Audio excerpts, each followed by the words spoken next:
আর স্বাস্থ্যসাথী কার্ডে আমরা একটা নিয়ম করেছি, ধরুন লিডারে মানে বাড়ির ধরুন যে সবচেয়ে বয়স্ক মহিলা গার্জিয়ান তার নামে হচ্ছে স্বাস্থ্যসাথী কার্ডটা, কিন্তু সেই বাড়িতে 3টে মহিলা আছে, তারা 25 থেকে 60-এর মধ্যে পড়ে, কিন্তু তাদের নামে স্বাস্থ্যসাথী কার্ডটা নেই, কিন্তু তার গার্জিয়ানের নামে থাকলে ওই বাড়ির বউরা পাবে,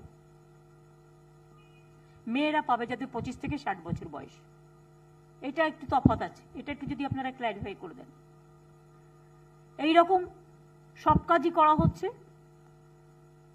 এইগুলো নিয়ে আলোচনা হয়েছে।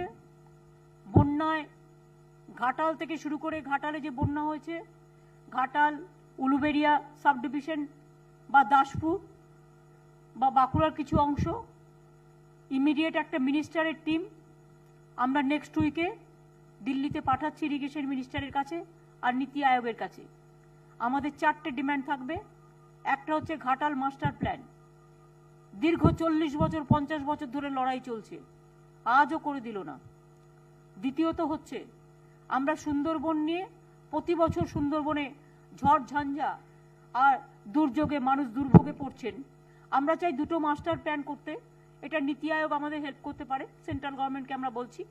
একটা দীঘা মাস্টার প্ল্যান আর একটা হচ্ছে সুন্দরবন মাস্টার প্ল্যান। দীঘা সমুদ্র উপকূলবর্তী এলাকা, ওখানকার মানুষকেও বিপদে পড়তে হয়। কাজে এই 2টো মাস্টার প্ল্যান হলে মানুষ অনেকটা, সুন্দরবন এবং দীঘা অনেকটা রেহাই পাবে। আর ঘাটাল মাস্টার প্ল্যান তৈরি না হলে প্রতি বছরই ডিবিএসি জল ছাড়বে, অথবা ওটা লো ল্যান্ড পুরো জলে ভর্তি হয়ে যাচ্ছে।